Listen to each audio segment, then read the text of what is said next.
I'm Ashley, I'm one of the directors at Capitol Body Corporate, and we're really excited to have you along today for our Property Managers Seminar for 2019.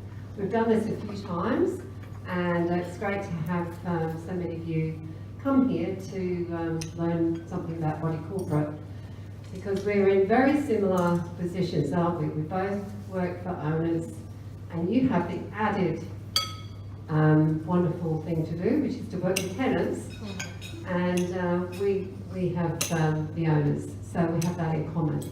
So who today has been to our seminars before?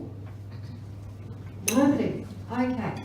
So how it will work is we're going to run through some different subjects, and we're having a number of speakers. I'll get them up in a minute, and they're all part of our team at Capitol.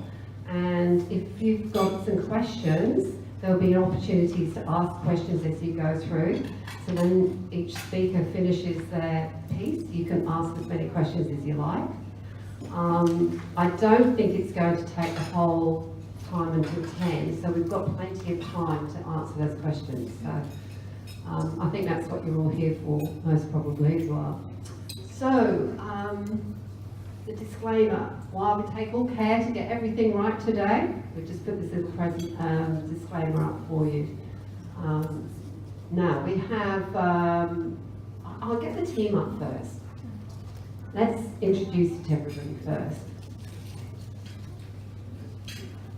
So, this is Joanne Bennett. Has been, she's Community Relationship Manager with us at Capitol, and she's come from a law background, and she's been with us 3 years now, and she'll be talking to you about committee role, and that's really important that you know how the committee works, so that will be interesting. And then we've got Marie. Marie's from a project management background, and she's been with Capitol for 3 years as a Community Relationship Manager, and she's at our Redcliffe office. She'll be talking about maintenance. We've got Christina, who's our Systems Design and Marketing Leader, so she's put today together and has prepared everything for you. As you see, we've got notes here, so you can scribble on those, and she will also be videoing and hoping it works. So we can send it to the people who like the video. And then we've got Amy Rose. Amy Rose is new to Capitol, but she's got vast experience in property management. So we've asked her to come along to, at any time, go, don't forget this, or the property managers might see it this way. So hopefully she'll be able to guide us as well.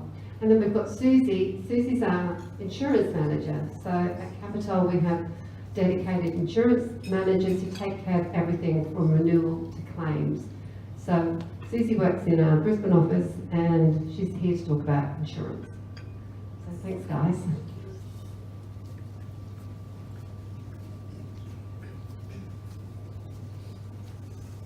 Okay, so a little bit about Capitol. So you've all come through our list, so most of you would know a little bit about Capitol. Who's been in touch with us in the last 12 months? Most of you? Great, okay. So, just to give you a bit about the firm, Josephine Falco established the firm in 1995, so we're 24 years old this year. And Josephine is still working in the business, and I'm one of the directors, and Ian Darcy is the other director. So we have grown from a small home-based business to now having 3 locations in Alderley, in Redcliffe, and on the Gold Coast. So we started by managing just one body corporate, and we've still got that body corporate. So we are now managing over 1,250 schemes, 13,000 lot owners. So we're getting pretty busy. How are we unique from other firms? If you go to our website, all our managers have their contact details, so we are available. Obviously, sometimes we're at meetings, sometimes we're in training, but you can always leave messages for us, and you'll get to know the direct managers for the different body corporate we manage. They're all listed there on our website. We provide extensive ongoing training for our managers in all body corporate. For the owners, we actually are very transparent. We provide monthly status reports of all the expenses that their body corporate has had, all the income coming in, any changes to the role. We also review their body corporate every 6 months. And as I said, we have dedicated in-house support teams like insurance, as well as accounts and systems. So, believe it or not, there is no requirement in Queensland for a body corporate manager to be licensed. So anybody can stick up their hand and be a body corporate manager. So we're members of the Strata Communities Australia, which is a professional organisation, umbrella group, and all our managers are accredited members. So they have to undergo training to become accredited. So we do invest a lot of time. Next week we're off to the Queensland Conference, which is on the Gold Coast. It'll be lovely. So SCA training is specific to body corporate. Okay. So our team. So each community relationship manager is supported by an assistant. And as I said, we've got those different other departments at Capital. The owner login. Now all our owners, all 13,000 of them, actually have unique logins, so they can obtain information about their body corporate. So by all means, if you have an owner asking questions, how can I get hold of this document, you can remind them that they do have this owner login, and we're very happy to assist them if they've forgotten their login. But they can get statements and levy information online. The community management statement, now that's the document that you all need to provide to every tenant, as you both probably know. So that's available to all your owners. Also copies of plans, building reports, insurance valuations, sinking fund forecasts, and the minutes of the meeting. So there's a lot of information free, but if they need something, and you guys, if you need a CMS bylaws to give out, just drop us an email and we'll get it to you pretty quick. Okay, next one. Oh, thank you today for donating to Acts for Kids. This is our special charity that we have supported over 10 years now, I think. Last year we raised $35,000, which was just amazing. So every dollar you've donated today, we will match. And who's heard of Act for Kids? Hardly anybody. Oh, a few of you. Yeah, great. Okay, so they actually do a lot of work with children who are neglected and in need, and they work with the families. They started as a very small charity, and now they're all over Australia, and they're doing amazing work. So they employ all sorts of specialists and run amazing programs. And one of the programs that we supported was called the Sing and Grow program, where they do special music therapy. So yeah, we really are passionate about that, so thank you today. Okay, so this is what we're going to talk about. Committee roles and responsibilities, maintenance, insurance, levies and budgets, and then right on the end we're going to put bylaws in case you've got any questions about bylaws. Okay, so over to Joanne. Thank you, everyone.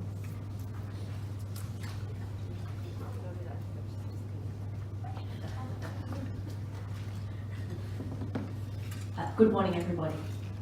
So we'll start, I guess, with the first slide. Excellent. A bit difficult from this angle. I've been to some committee meetings and certainly some general meetings that look a little bit like that. As you can see, there's a bit of aggression going on. There's a variety of different breeds. Everyone's got an opinion, and the bulldog seems to be holding the floor. Hopefully, with our assistance, we can sort that out. So we'll go on to the next slide, and I'll talk to you a little bit about what committees are all about. So a committee's function basically is to make decisions for the body corporate. And in making those decisions, that enables the management of the scheme to go ahead, hopefully unimpeded. What that means is that we as body corporate managers cannot make decisions for the body corporate. From time to time I have agents, property managers ring me and say, I need you to just write me a letter about this pet application, thanks. Because they think that we are the decision makers. If there's nothing else you take away today, please understand we are not the decision makers. Although for the record, I think I would make a benevolent God, but not our role. So the committee's power to make decisions is limited by certain factors. So there's restrictions on decisions, these are called restricted issues. There's spending limits, and this is important. If the repair cost is above the committee's spending limit, the committee's not authorised to act, even in an emergency. So whether you ring me 5 times or 25 times, even in an emergency, that's going to be an issue. We can't spend the money. So the spending limit for a majority of the schemes that we manage is $200 per lot. So if you're calling me about $6,000 worth of plumbing work, it might be that we have to call an EGM in order for that to be dealt with. Go on to the next slide, please. Okay. The Body Corporate Committee is responsible for the day-to-day operations of the Body Corporate, and their duties include, now committee members are volunteers. Your owners are eligible to be committee members, and please do encourage them to get onto the committee. If they're ringing you with questions, wonderful, they might be an active committee member. We're always looking for active committee members. So the duties of the committee include acting in the best interest of all owners. So what that means is that when you become a committee member, you take off your owner hat and you put on your committee member hat. So you're making decisions for the best of everyone. You're avoiding conflicts of interest. They oversee the operation of the body corporate. They instruct and work with the body corporate manager, Capital. They carry out the body corporate's lawful instructions. So what that means is that if there was in general meeting a decision to have pest inspections done, the committee then has to ensure that that happens, and obviously we assist with that. Committee members are bound by a statutory code of conduct. We're here to educate them about that. So where do we find our committees? Every year there's an annual general meeting, once a year, and at that annual general meeting we are always hopeful that we will get a minimum of 3 committee members, has to be 3 individuals, a maximum of 7 committee members, depending on the scheme size. So obviously if you're dealing with a 6-lot scheme, I'm not going to get 7 committee members. Now, Capital, a majority of the schemes that we manage are sitting at around about the 10 lots. So in theory it's possible we could have up to 7 people on the committee, but oftentimes we do struggle. The first thing that we need to do is fill the executive position, so chairperson, secretary, treasurer, and then we fill ordinary member committees. Now, in practicality, it doesn't really matter once you have a body corporate manager appointed which role your lot owner might take, because they're just there to make decisions. So whether they are ordinary member or chairperson, they're going to get the same email from me saying, dear committee, apparently the tenants in Lot 5 are creating a lot of noise. What would you like us to do? We can write to them. We've already spoken to the property manager. Would you like us to issue a breach notice? Those committee members then email me back with their decision. Yes, Joe, option A. And then that's what I go ahead and implement. So the requirements for the committee vary depending on the particular regulation module. I won't bore you with that. And all bodies corporate are required to elect a committee annually. The other thing I'd say is that sometimes halfway through the year, we might have somebody that's on the committee that sells their lot, or they decide they don't want to be on the committee anymore. That then triggers, in certain circumstances, for us to call something, it's called an EGM, in order for somebody new to step up. And that's important for you guys, because sometimes there will be maintenance issues that we're dealing with, trying to deal with for you, that are delayed because we don't have a valid committee to make decisions. Okay, the decision-making process. The decision-making process is not 25 seconds. And I'm sorry about that. The decision-making process, this is what we go through, whether it's a pet application, aircon, or a maintenance request that you might send to us, is it's got to be done at committee meeting or by vote outside of committee meeting VOCM. Those used to be called flying minutes. Has anyone heard the term flying minute? Yes, a couple of you? Lovely. Welcome is the new in vogue term. What actually happens is, as I said before, you'll raise an issue with me. I will then send an email to the committee saying, dear committee, here's a PET application. These are details about previous PET applications approved. These are the standard terms. What would you like to do? Now, committee members are not sitting at home at their computer waiting for an email from me. They have work, they have family, they have career, they have sick parents, they have sporting their children, all of that. They will respond when they get a chance to respond. I have some committee members who answer emails very, very quickly, but as you saw earlier, 3 people is what we need. So if one person comes back, that's not a majority decision. Okay, so the decision-making process is of course governed by the provisions set in the relevant regulation module. Decisions must be recorded in full and accurate minutes. We assist the committee with thinking about what needs to go into their flying minute, because of course that's all discoverable and then it gets circulated to all owners. Dear owners, the committee's made this decision. If you have an objection, 7 days to lodge your notice of objection. All right. So the duties are delegated to the body corporate manager through our administration agreement. The committee cannot delegate its ability to make decisions through the agreement, so they can't ask us to substitute what we think is the best, what should be done.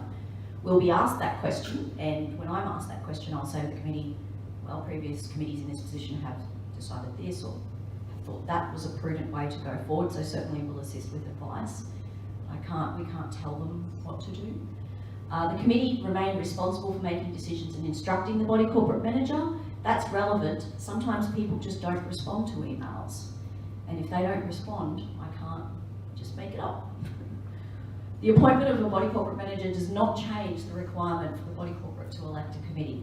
So transparency is so important when you're dealing with a big pool of owners' money. As property managers, it's likely that you have an ability to spend a certain amount of money within a unit to fix issues that come up. We don't, as body corporate managers, we don't have that ability. We are fully accountable to all of those people who are not on the committee. Why did the committee spend this money doing this? Here's the committee's decision. Okay, this is what we do. At Capital, we provide a general understanding of legislative requirements under the BCCMA, as we call it, and the regulation module.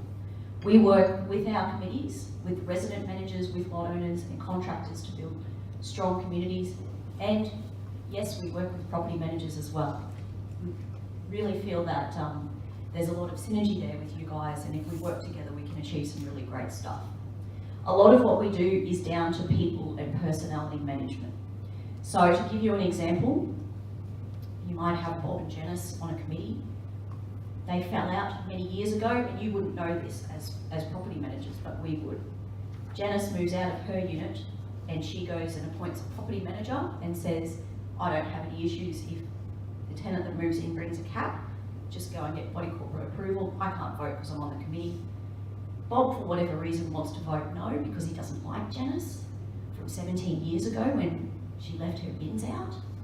We know that. So a lot of what we do is massaging. Now, Bob, you know, come on. So I do apologise because sometimes that massaging, that's additional time, and I realise that everything that you need to do needs to be today, now, and much like us, you also come in on a Monday to 200 emails and pressure clients. Okay, continuing on with what we do, we assist our bodies corporate to be compliant under the BCCMA and a whole lot of this other legislation. So a lot of that legislation there involves us getting reports for the committee to consider. Do we need a safety report? Do we need an asbestos report so that when contractors come on site, we provide them a copy? Insurance valuations, fire safety, and of course, most recently, cladding, which Marie will tell you has been a very, very involved process. What we do for our agreed fees.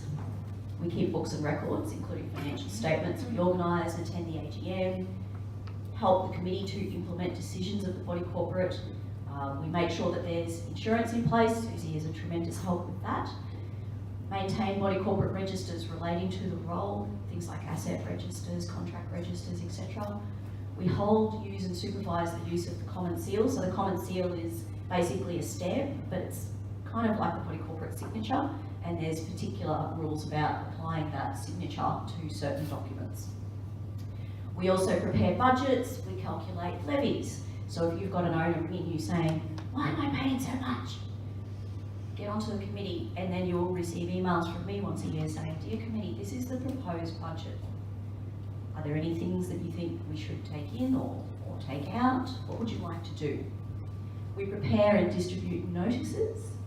We deal with inward-outward correspondence, so the tree that's leaning over and the neighbouring property next door, we assist with that. We maintain the database of records and decisions, because every decision that a body corporate makes is searchable by buyers, plot owners. And of course, we have our very own code of conduct that we have to follow as well. That's all I have. Okay, so the way we determine the common property and the lot owner's responsibility is the survey plan for a community title scheme. So it defines the boundaries of the lot, and it helps to determine who's responsible for the maintenance issue that comes up. It's important to note that all states operate under different legislation, so you may have dealt with things in other states that will be different in Queensland because we have different legislation. That's just for your information. Even within plan type, we've got things that aren't common to all schemes. When receiving maintenance inquiries, our first step is to check the records and see whether the building operates under a building format plan or a standard format plan. They're the two most common types of plans. Standard format plan, that's an example there. Generally, it's the owner owns the land within the lot, and anything within that, any structure, the house or the villa within that lot, is the owner's responsibility to maintain. The body corporate is responsible for shared things such as shared sewer or shared driveways and things like that. Building format plan, which is the most common plan for units and joint townhouses, the boundaries of a lot are defined by the building elements, such as walls and things like firewalls between buildings and between units will be the body corporate, and that's the edge of the lot. There's an example of a format plan here, right? So we've highlighted in red the exterior of the lot. On the plan, it's determined by a hard black line around the lot, so you can see with the balconies there that they've got a thin line between the lot and the balcony, so that means the balcony is part of the lot. It's not common property. The boundary with the common property is the balustrade or the glass wall along the edge of the balcony. So the owner would be responsible for maintaining the balcony, and the body corporate would be responsible for maintaining the balustrade or the glass wall.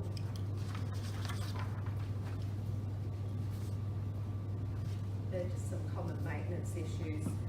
So if these are on common property, the body corporate is responsible for them.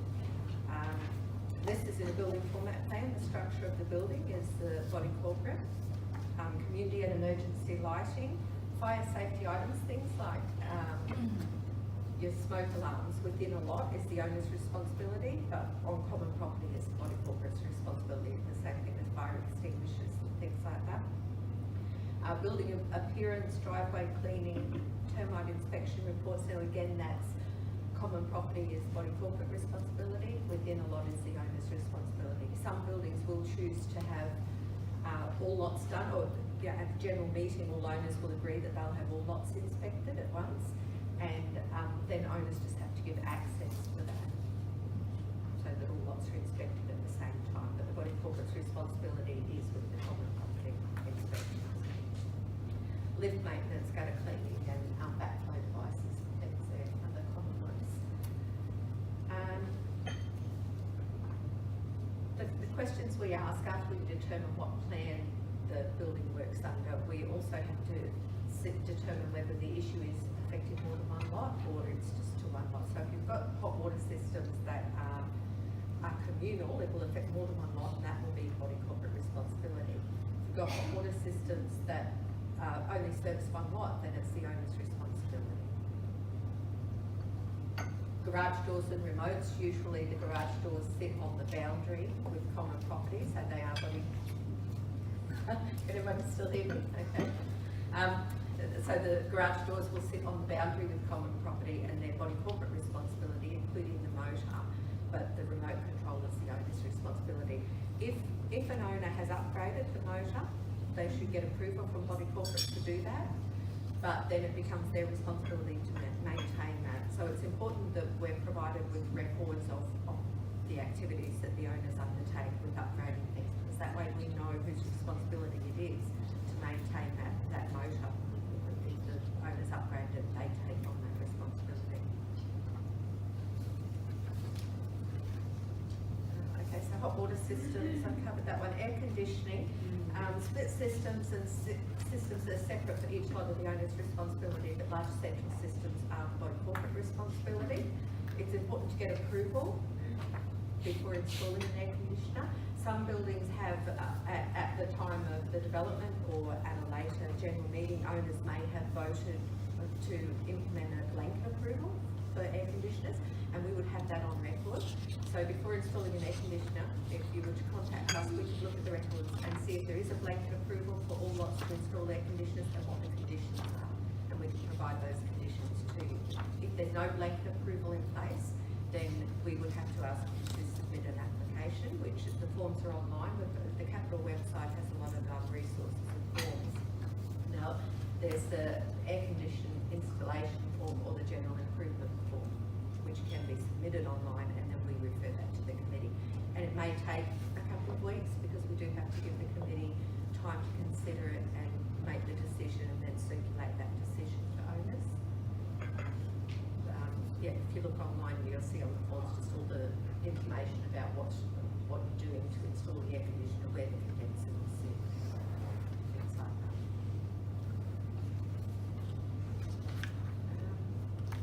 So courtyards, the courtyard can either be within a lot, depending on the survey plan. It's either contained within a lot, or it's common property, but it's been put aside for the exclusive use of that owner. Now, either way, the maintenance of that courtyard is the responsibility of the owner, and any improvements they make to it should have body corporate approval. If they're installing a shed, or if they're putting their air conditioner in there, putting some sort of roofing structure, anything like that should have body corporate approval before they go ahead and do that. So again, that would be a general improvements form that you would have to submit. Fences, owners share the responsibility of a fence that divides two courtyards. A fence that is around the perimeter of the whole scheme, of the whole complex, is body corporate responsibility, and they share that responsibility with any neighbouring properties, so they may wish to approach them sometimes to contribute to the cost of the fencing. And fences that form the boundary between common property and the lot are the shared responsibility of the lot owner and the body corporate. Doors and windows, it depends on where they sit. So if they sit, both sides of the door and window are within a lot, then it's the owner's responsibility.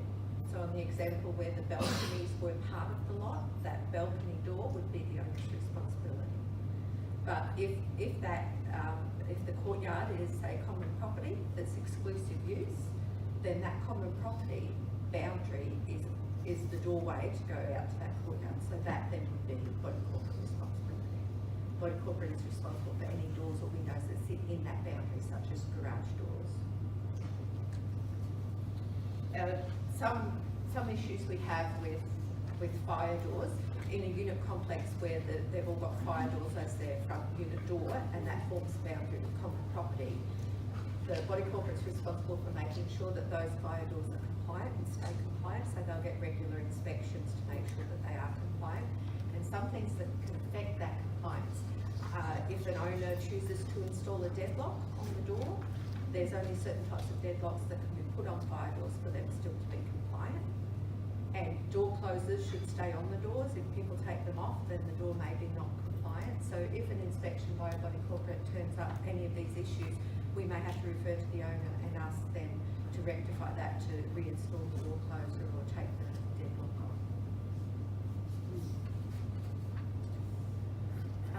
So organising maintenance, where there's an on-site caretaker, which is usually in the larger schemes, that caretaker handles most of the day-to-day maintenance issues.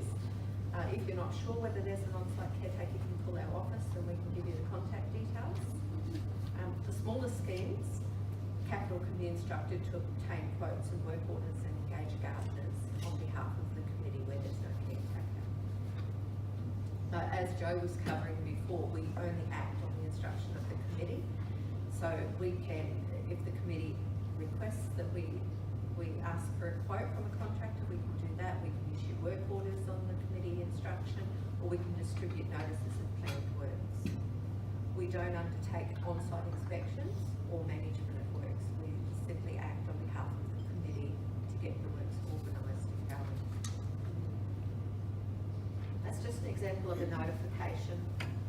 So when a pest management company does an inspection of all lots, they'll generally drop that into each letterbox and they'll provide us with a copy and we'll distribute that copy so that everyone's aware. And it's up to the property manager and the tenant to arrange access between them to make sure that that unit is available for inspection. If there's any issues or with notifications, just contact our office and we can, because there's an ongoing issue, we don't know about it unless it's identified, so just let us know and we can deal with that by find a solution. So where there isn't a caretaker at a property, the role of tenants and the property managers in identifying issues becomes more important because we don't go out on site. Some committees don't live on site, some buildings have no owner occupiers, so then it's up to the tenants or the property managers to identify issues. So generally if something is affecting a tenant, they will advise the property manager and you can provide that to us in writing and then we can start dealing with that issue, start the process of referring it to the committee and identifying whose responsibility it is.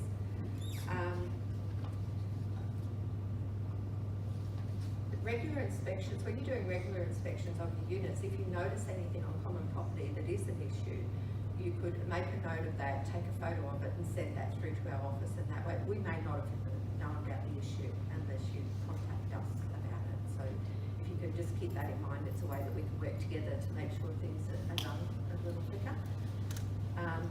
We will then have a look at it and see whose responsibility it is, so we can confirm that to you, and if it's owner's responsibility, we would refer it back to you. Sometimes it's not easy to see whose responsibility it is, so if you've got a contractor that goes out, a plumber say, and identifies an issue, you could ask them to write into their quote the cause of the issue and take some photos, and that way it'll help us to determine, well, is that owner's responsibility or is that body corporate? Again, we can only act under the committee instruction. But while we just work for the committee, we do want to work with property managers to make sure that we're maintaining all of our buildings in good condition and with no issues ongoing.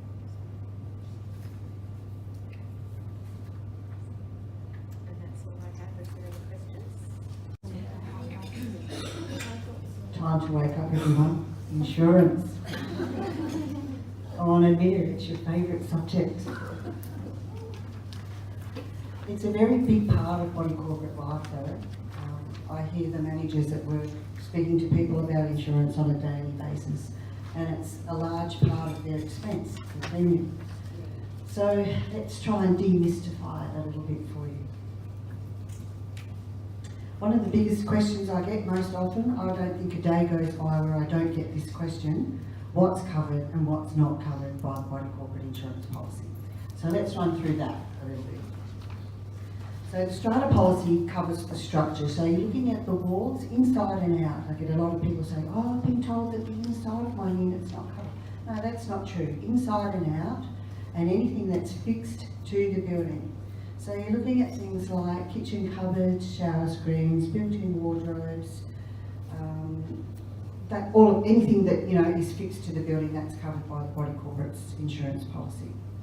And it also extends to include underground services on the block that form part of the strata plan, and includes fencing subject to location, which some of the girls have touched on a little bit earlier, so whether it's a divided fence or a sheet fence. So you're looking at baths, hand basins, shower screens, toilets, sinks, stoves, ducted air conditioning that services more than one lot. So like the high rises that have the ducted air conditioning throughout the whole building with a big cooling tower on top or whatever. Built-in cupboards, doors, windows, fixed tiling, paintwork, wallpapering, public light fittings in common areas, so down paths and that are going in between the units. They're also part of the building. And another item that's not mentioned up there but is very popular these days, that's solar panels. I only get solar panels and they often ask me, is that going to be covered under the building? Yes it is. It's fixed to the roof, it doesn't go anywhere, so their solar panels will be covered by the insurance. Now the policies might respond differently to individual items being claimed dependent on the cause of the damage and the location of the damage, what happened to it. For example, the policy won't respond to a leaky or faulty hot water system, which is because that's deemed a maintenance item. It's just wear and tear, it's wearing out, starting to leak. That's a maintenance item. Insurance doesn't cover maintenance or faulty workmanship, that type of thing. However, if something hits that hot water system, say a motor vehicle accidentally runs into it, or in a storm a tree falls down onto the hot water system, or even malicious damage by a tenant. I've had one where a hot water system was damaged by the tenant. That's an event that's covered by insurance, so in that case the replacement of the hot water system will be covered. So it's all dependent on what happens to the item as to whether it's covered under the policy. Common contents are covered by the policy, and what we mean by common contents, that's contents that's used by everyone. It's not placed somewhere just for the exclusive use of one lot owner, it's contents that are used by everyone. So an example of that, carpets within hallways, in blocks of units, lobbies, pot plants, mirrors, other decorations that are within common areas that everyone uses. You're looking at like barbecue equipment, outdoor furniture around pools, lawn mowers. Some schemes have a garden shed where they've got all of their lawn mowing equipment and gardening equipment, things like that. That's all common contents.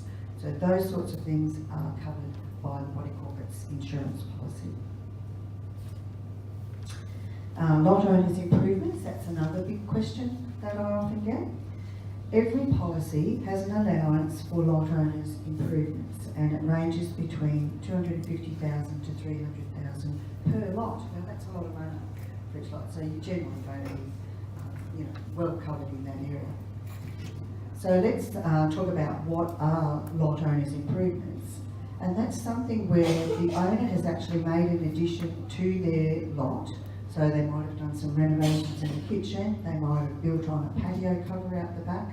But what determines whether that's going to be covered by the policy is whether it forms part of the building definition. So it has to fall within that definition to come under this lot owners' fixtures and fittings. So for instance, renovations to a kitchen, no problem. That's all attached, new tiles, new kitchen cabinets, that sort of thing, not a problem. There's not really a grey area there. Where there could be a grey area is if they put a patio cover out the back. It has to form an integral part of the building, so it's got to like join onto the building and be attached, or sometimes they put it into the part of the roof to integrate it. That forms part of the building. If it's freestanding, so it doesn't touch the building at all, 4 posts might be close to the building, but it's not actually attached to the building or forming part of the building, that will not be covered by the building insurance. Things like that have to be covered under their contents insurance. And while we're on that problem, at that particular point, contents insurers aren't very cluey with legislation and they're going to tell you first of all, oh no, that's building, that'll be covered by the body corporate. So you can always call Capital and check, the types of things that are going to be covered, because they're not always familiar with legislation, and it sounds like building. Same with air conditioners. Air conditioners are not considered part of the building. A contents insurer will say, no, that's in the wall, that's covered by the body corporate. They're not. Queensland legislation dictates that to us. If the air conditioning, whether it's ducted or not, split system or not, if it only services that lot individually, then it's not covered under the insurance policy. under Queensland legislation.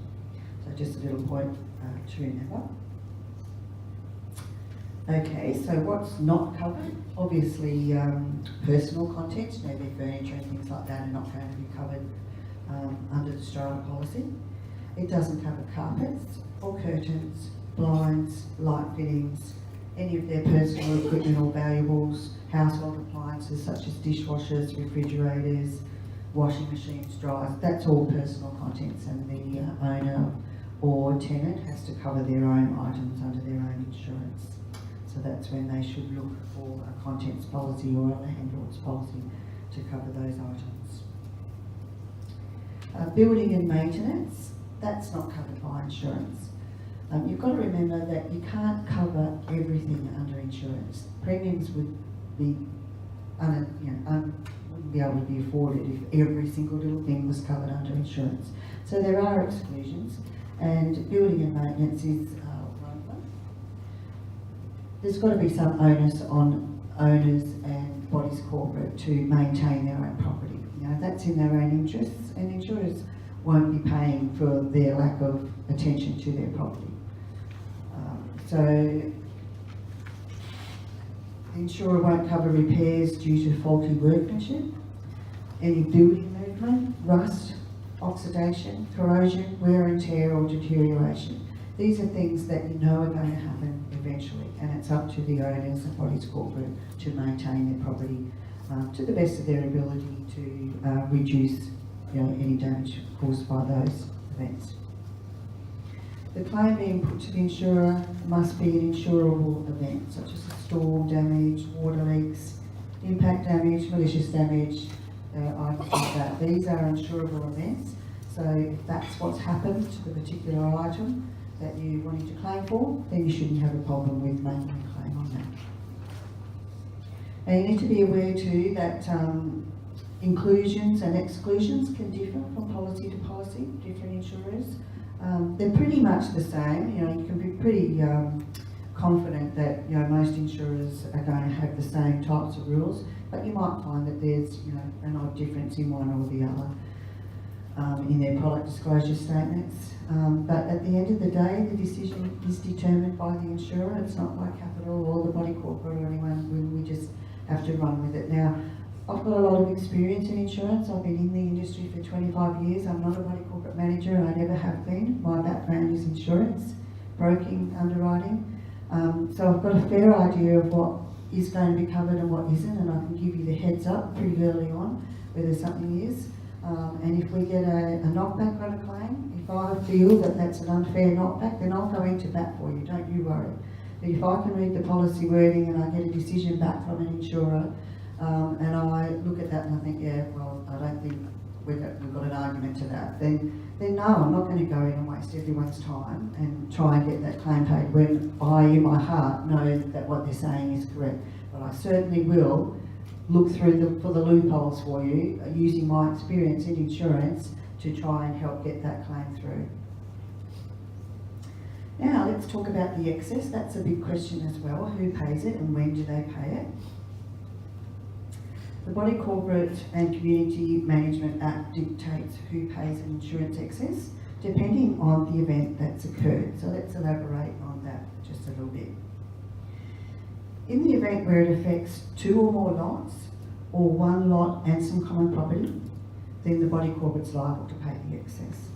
Unless the body corporate decides that it's reasonable in all circumstances for that excess to be paid for by the owner of a particular lot, or to share that excess between owners, or to share it between an owner and the body corporate. But I don't think I've ever had a situation where that's occurred. It's either owner or the body corporate, usually fairly clear cut, depending on what happens. The payable excess is also subject to the format plan of the scheme. So the girls have touched on building format plan, standard format plan earlier on. That also determines who pays the excess. So for the standard format plan, that's pretty much just like owning your own house. You're responsible for everything, pretty much. So roof, maintaining everything within there. So that's pretty clear cut. If you are in a standard format plan scheme, then the owner is going to be responsible for maintaining it and for paying any excess on any insurance claim that comes through. With the building format plan, that's different because the body corporate can be responsible for a lot of that. They're then depending on where the damage has occurred. Pretty simply, if it's inside of the unit, then it'll be the owner, depending on what's caused the damage. I think you'll all know that probably one of the most common claims is water damage. 99% of the claims I reckon I get are water damage claims. And so it will be dependent on where the water came from that caused the damage as to who's going to pay the excess in that instance. So as an example, if there's a crack in a tile in the roof and it's a building format plan, which the body corporate's responsible to maintain the roof, then they will pay the excess on that because they were responsible to maintain that roof. There was a crack in the tile, so they will pay the excess. The damage within the unit that was caused by the water for the owner, no problem, then that will be covered by the insurance with the body corporate paying the excess. If that's a standard format plan though, where they're responsible for their own roof, then the owner's going to be responsible for that excess.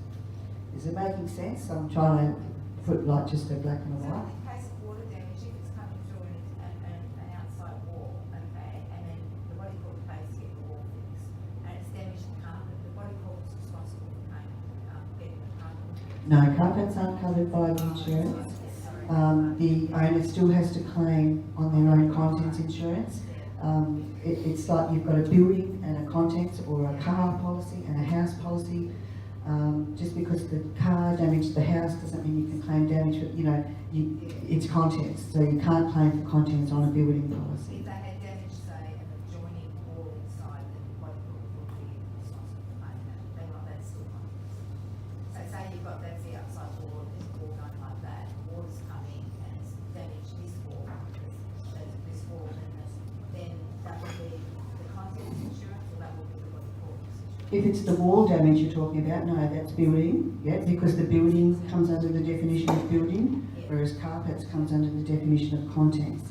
So it depends on the item that's damaged as to which policy you can claim replacement of that. Walls, no problem. Ceilings, skirting boards, floors, kitchen cabinetry, vanity basins, that's all under the definition of building, so they can claim under the body corporate's policy for that. It just determines who pays the excess as to where the water came from. Say a flexi hose burst under a kitchen sink, that's the owner's responsibility. It's within their lot, it's not common property, so they will pay the excess. They're responsible to get that pipe fixed, but they can claim the resultant water damage under the insurance policy and get that fixed under that. And quite often, fixing the actual problem can be $10 and fixing the water damage is $5,000. It's amazing how small things can cause such big damage. So that's what determines where that water damage came from. If it's from a pipe within a unit that only services that lot, owner responsibility. If the pipe that cracked is a common pipe that feeds all of the units, so often there's a pipe and then each unit's pipe runs off that. If it's that one, body corporate. But once it gets to the pipe that goes just to that unit, then it's owner, because that belongs to them. And is it something like, in the place of units, if the pipes are running in between the floors, that's... Well, once again, whose pipe that is, that determines. If that pipe that's within that floor belongs to the unit upstairs and doesn't service the lot downstairs at all, the unit upstairs is responsible. If it's a pipe running through the floor that's, as we say, servicing more than one lot, then it'll be a body corporate responsibility. So it all just depends on the ownership of the item that's caused the water to leak, which determines that. So, as you can see, varying circumstances apply to the payment of the excess, and it can be a case-by-case basis. But to try and keep it simple, if it belongs to the owner, it's owner. If it belongs to the common area, then it's body corporate.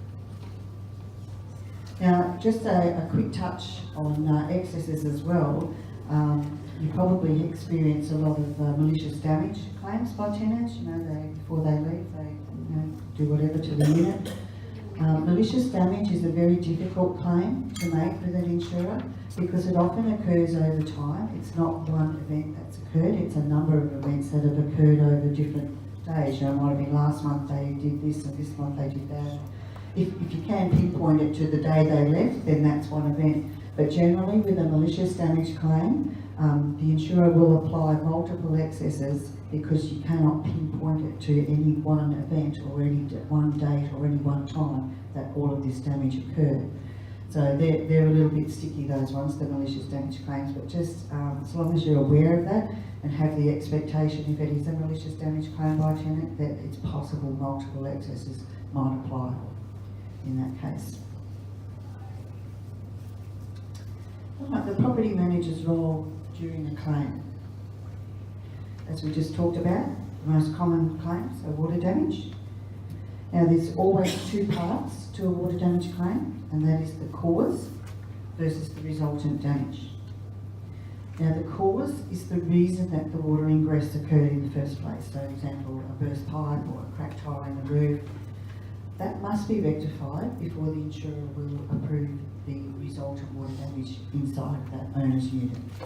So that's the first thing you need to start looking at. Start getting that fixed because nothing will happen with the claim until they cite an invoice showing that that's been done. It's not covered by the claim, but that makes sense. You know, if it was you forking out the money, you'd want to make sure that the problem had been fixed before you get the go ahead for any damage to get fixed, because you don't want it to just repeat itself, do you?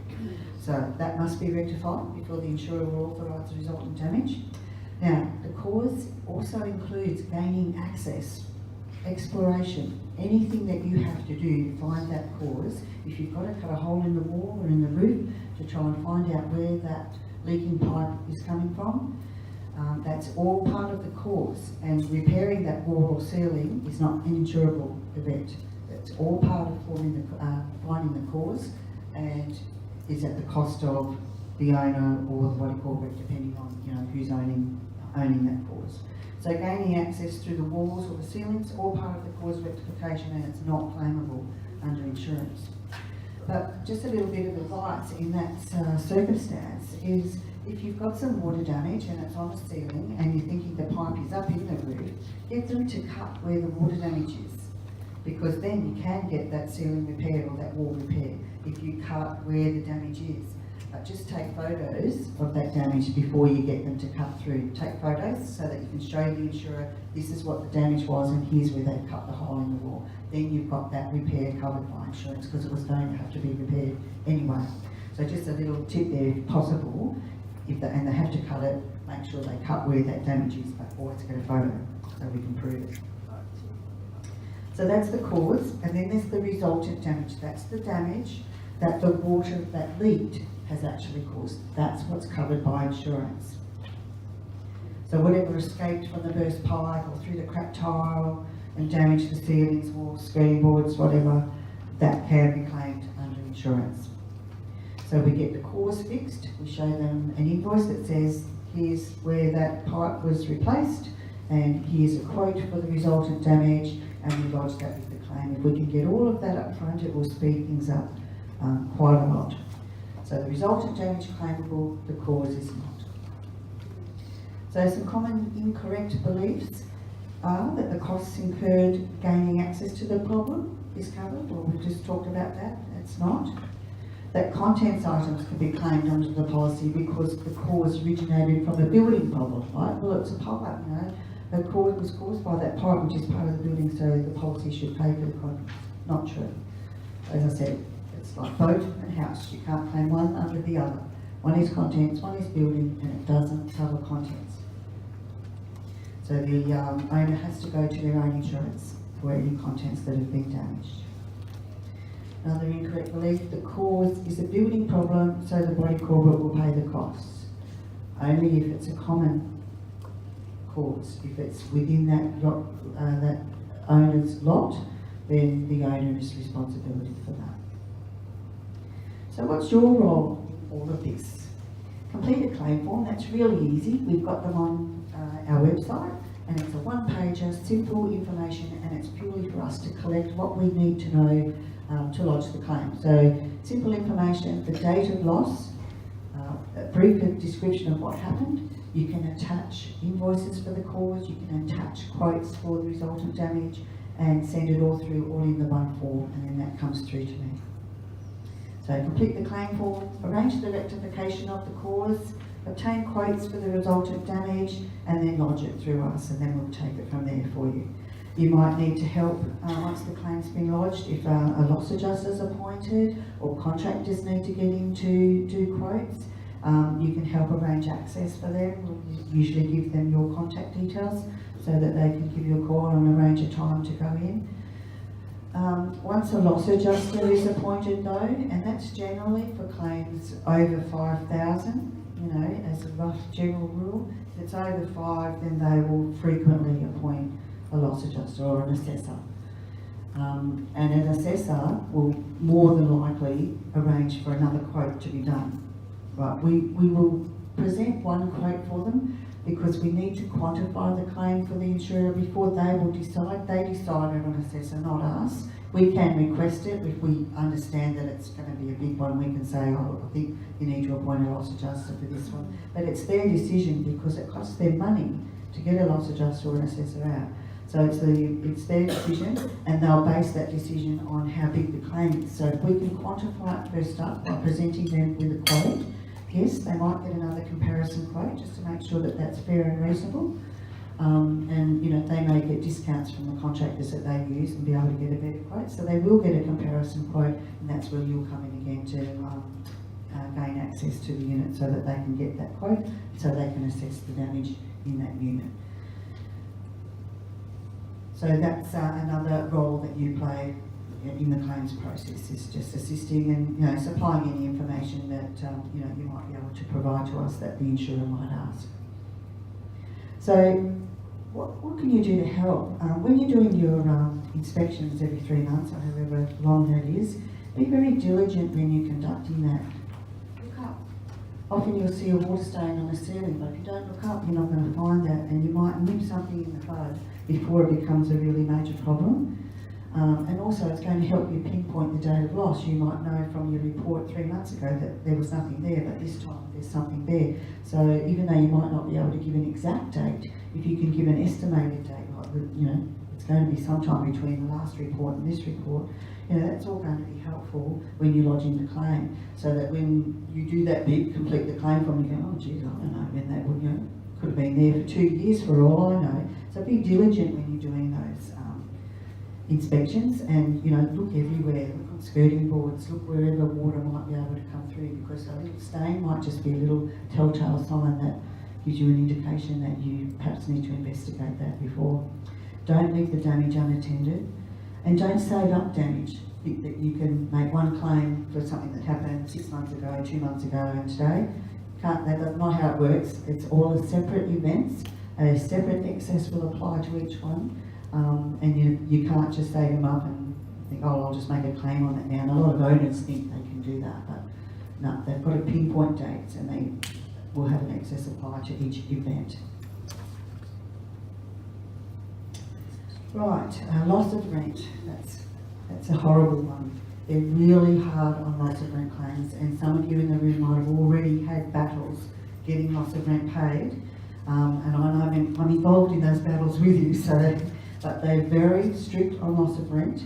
The wording is very clear in their product disclosure statement as to when an owner or a landlord can claim loss of rent. The unit has to be unfit to be lived in for its intended purpose. So if you've got a bathroom out of action but there's another bathroom in the unit, you can't claim loss of rent. People can still live there. So if they can still live there, the insurer will be really strict on determining whether they can still live there or not. And they're hard on it. They're hard. So it is hard. Some of them are clear cut, and sometimes you'll get the loss of rent if someone has to move out to get the repairs done. Like say a wooden floor has been damaged. You know, there's no way people can live in there while they're ripping up all of the floor in the unit. So that's great. So then your owner, tenant.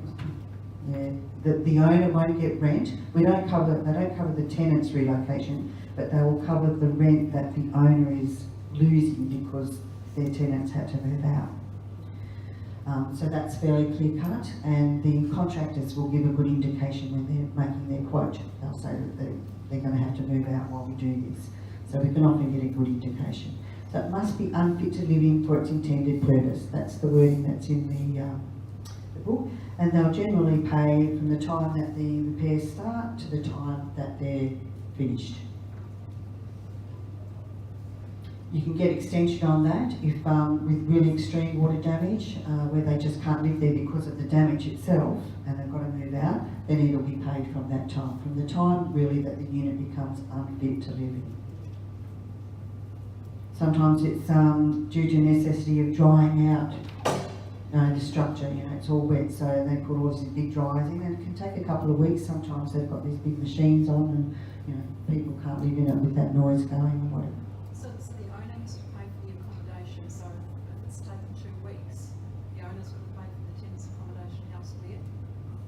Well, they're going to get a reimbursement from the rent, so they could use that income for doing that, but yeah, that'll be between the owner and the tenant as to what happens there. And if a tenant has got their own insurance for their contents, then they can maybe make a claim under their own contents for their relocation when something like that happens. I know often tenants don't care about insurance for their own stuff, but if they had it, they can claim that. But with the compensation of the rent, that might go towards some relocation costs or quite often too, if they can possibly live there, they just do a reduction in rent.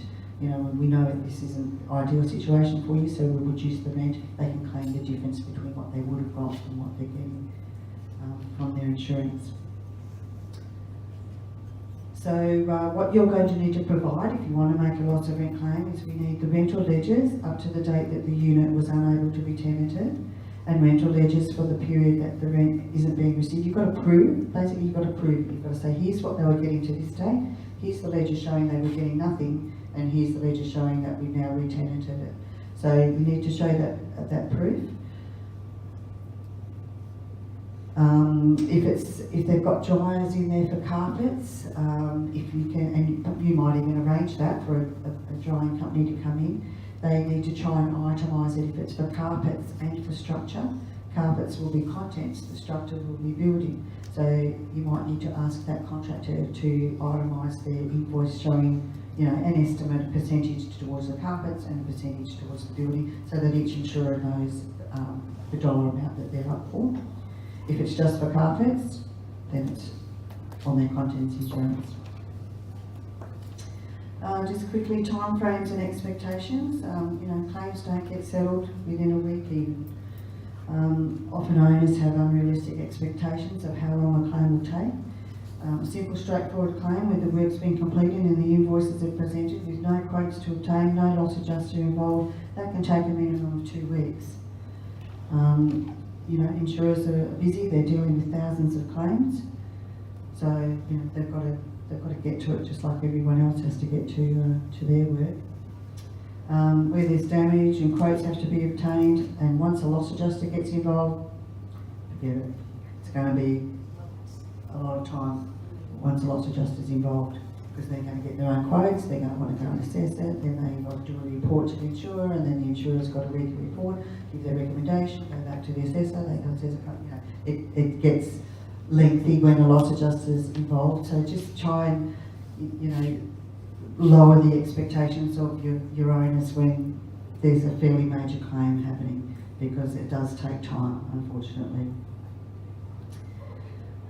Now, they might think, oh, but I'm losing rent, I have to get some rent in. Well, the insurers are going to prioritise their claims for the poor families who've got nowhere to live. The fact that the person's not getting their income is not the top list of their priorities. So just a reality check, I think, sometimes is all required. They can only do so much in a day. Now, the last thing that we're going to talk about is strata versus landlords. You might get the question, do I need to get any insurance? This is covered by the body corporate. I've got no contents in my unit. Do I need to get any insurance? Well, the answer is yes. because there are certain items such as the carpets, curtains, blinds, light fittings that aren't covered by the body corporate, air conditioners, so they need at least a minimal policy to cover those items. They might have dishwashers in there, you know, any white goods that they've actually supplied, all of those things they need to cover under a landlord's policy. And they also need to have their own public liability. The public liability under the strata policy is covering the body corporate's negligence, not the individual owner's negligence. So they need to have something there in case something happens where it's their negligence and not on common property where it's the body corporate's. So for instance, you know, they might have some cracked tiles in their bathroom and somebody either trips and falls or falls and injures themselves on the sharp edges of the tiles. That's the owner's responsibility, and they need to have cover for those sorts of things. So the answer is yes, they need to take at least a minimal policy out, 10,000, 20,000 contents to cover their items and to get that public liability cover in there. Otherwise they leave themselves exposed to being sued. So the landlord's insurance policy will cover property damage to items such as furniture, carpets, blinds, dishwashers, washing machines, air conditioners. As we said, they're public liability and loss of rent due to incurable damage to the unit. And there's optional covers that those policies offer, things like tenant rent default, so if they just do a runner, and malicious damage by tenants. So they're optional extras that landlords' policies can offer as well. So they're often very useful for the owner. And that's the end of the most exciting segment of today. We haven't got much time, we've got 20 minutes, so I'm going to rush through a bit about levies because it's not so relevant to you. I'm just going to give you a bit of a heads up as to what levies are made up of.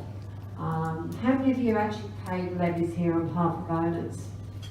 Okay, so how many of you actually have owners say, we pay too much? Yeah. Okay, so you can always refer owners to the documents that they've received from us, and I'm just going to run through them so you know what they are receiving, and we do provide a lot of information. So,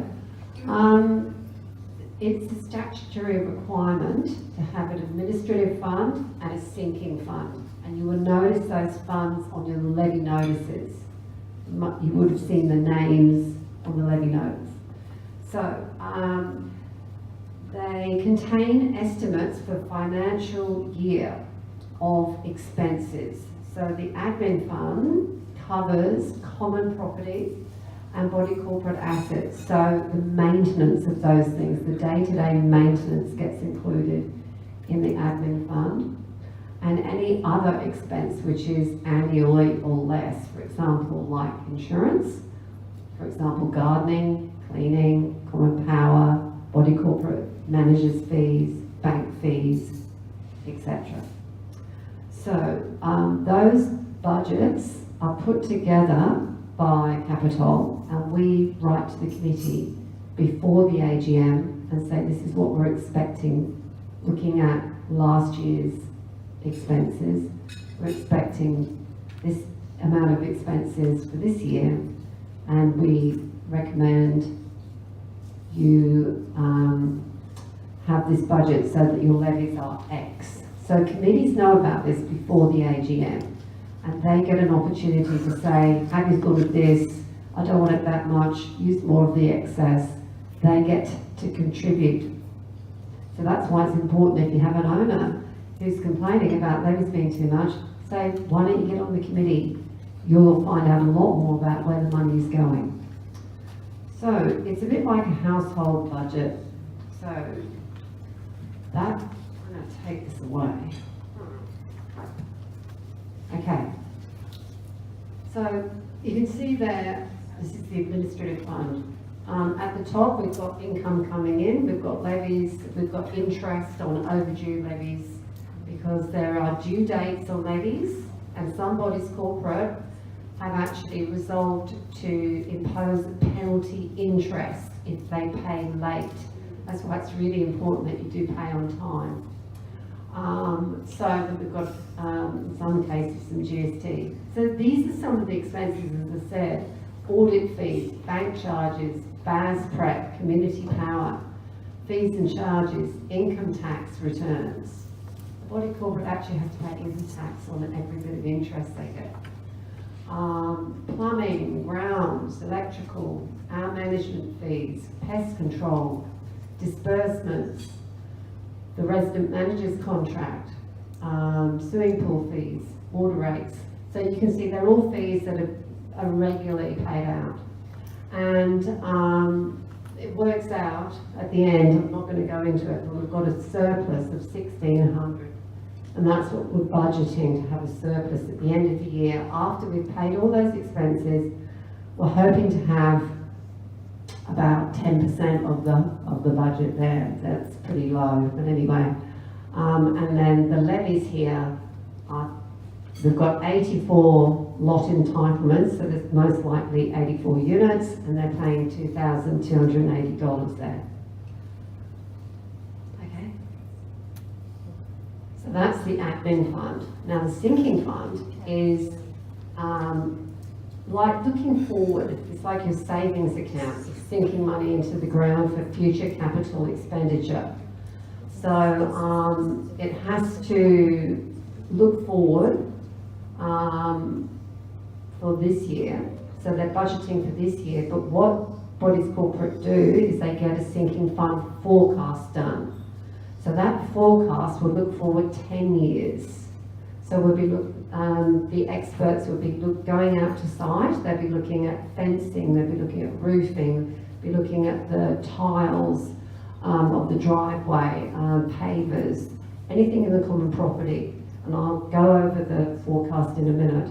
But so when we're putting together that budget for the committee, we're actually looking at that forecast, and we're looking at the expenditure, which we know that they're talking about. Oh, they want painting next year.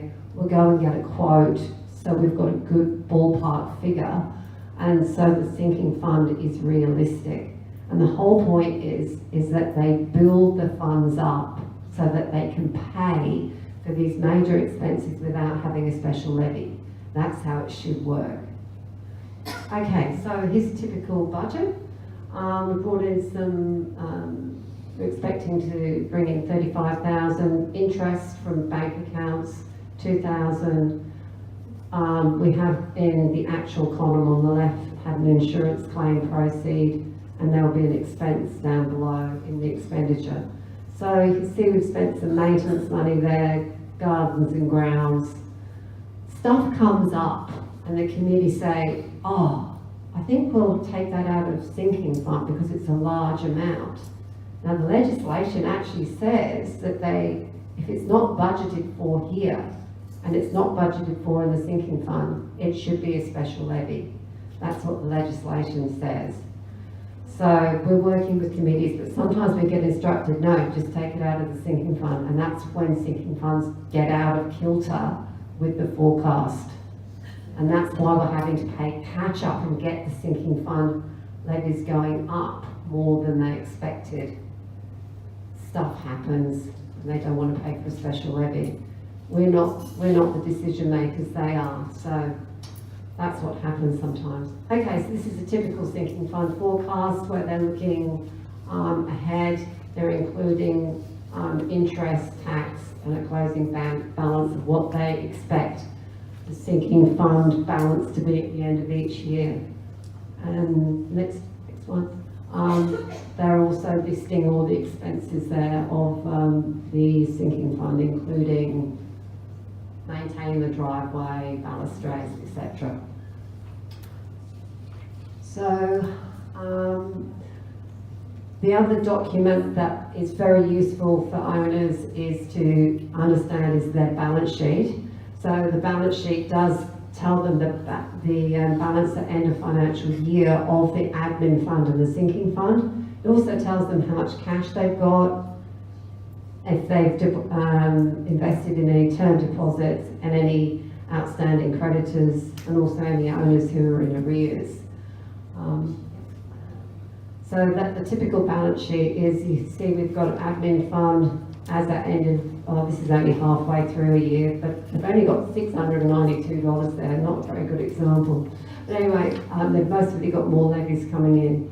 Sinking fund, we've got 73,000. Hello, yeah. So you can see down there we've got cash at bank, 120,000, and some prepaid tax, other arrears. Okay, next page. And then we go into the income and expenditure account. So it's all listed there. They get this every year. They get it in their AGM agenda packs. They get the budget, the proposed budgets, and at the AGM they have an opportunity to vote on whether they accept that levy. So owners actually get to decide this. It's not a committee decision, it's an owner's decision. They decide the levies, and they also have to confirm the financial statements. So they get to see every year, every cent that's being sent. This is every owner, not just committee members. And they also get to see the sinking fund figures there. So please refer them back to those documents, and if they have any questions, they of course can call us and we'll run through it with them. Levy notices, payment options. Okay, so on the bottom of your levy notice, you'll notice that there is some different options to pay. The easiest one I expect you'll find is BPay. They can pay by credit card, but there is a fee. They can go online onto the Strata, onto the owner's portal, but there's a higher fee there, so we don't even recommend that. It's much easier for owners to pay by BPay. I think that's what you all do. Hardly anybody pays by cheque anymore. Questions? Yes? No, I'm saying we pay by cheque. Pay by cheque. Oh, right, we send it off to death. Yeah, great. Any questions on the financials?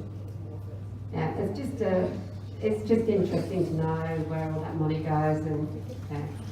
Oh, and the other thing is that we often get accused, you get all that money, you body corporate managers. Well, you can see we only get a very small proportion of the overall budget. And each body corporate has a separate bank account. It's not like you guys with your trust accounts. We have to have a separate bank account. And we're the signatories on every separate bank account. So we have to provide, we actually provide financials live every night. They get updated. Owners have access to live documents every night. They also have access to approve all their invoices through a hub. So the committee member responsible goes in and approves those invoices. Gone are the days when we're actually approving them. We're trying to get as many body corporates on to having their committees take on that responsibility, because we should not be approving their invoices without their approval, you know what I mean? Yeah. So we're trying to engage our committees more to take on more responsibility. Summarise the bylaw breaches handout. Pretty much if the body corporate opts to issue a breach notice to a tenant, that protects the body corporate. So if and when we have the correct property manager's details, that's going to lead me to another point. Please update us if you lose a management, or if you take on the management of a unit that is within one of our buildings, because it's something that landlords do not think of, and it's often that we send correspondence to the incorrect property managers. Anyway, sorry, just to go back to what I was saying, the breach notice that will be issued by the body corporate to the offending tenant, for example, will say that protects the body corporate. That does not protect the landlord against any damage that may have been caused because of that tenant's action. So if we use a parking space as the example, say it's a brand new building, there's been no oil stains on any of the visitor parks, there's security cameras in the complex, it's been reported that, say, your tenant in Unit 5 is parking in there, and we refer that to the committee, and the committee say, okay, issue the contravention notice to the tenant, which we do. We actually send that to the owner directly, and we CC the property managers in on that correspondence. Now, whether or not that prompts the property manager to issue your breach notice, I think it's Form 11 or Form 12, sorry, I can't remember, Form 11, that will protect your landlord. So say, for example, if when the tenant stops parking their car there and the body corporate see that there are a lot of oil stains on the cement on the ground, they may opt to seek reimbursement from the specific lot owner to cover the cost of that repair. Your landlord is not going to be happy if you've not issued the Form 11 to your tenants. So just maybe bear that in mind. It might be something that you need to talk to your principals about to see if you are CC'd in on a breach notice from a body corporate committee. Is it something that you automatically then issue a Form 11, or do you do your own investigation on it and just maybe include it as part of your routine inspections? And that just summarises pretty much this sheet as to where what we do on behalf of the body corporate and what you guys can do to protect your clients' interests. Because the last thing that you want to do is for us to be issuing a breach notice to your owner directly. They then ring you up and say, hey, I've just got a breach notice issued to my tenant. What's been going on? I just got a routine inspection report from you 2 weeks ago. There was nothing mentioned about this. Now, obviously, the visitor parking space is not the best example in this situation, but you guys obviously need to ensure that you're protecting your client's best interests, and that's why it's important as well that property managers and body corporate managers work together to make sure that these sort of issues don't come up when a tenant goes to leave or when they stop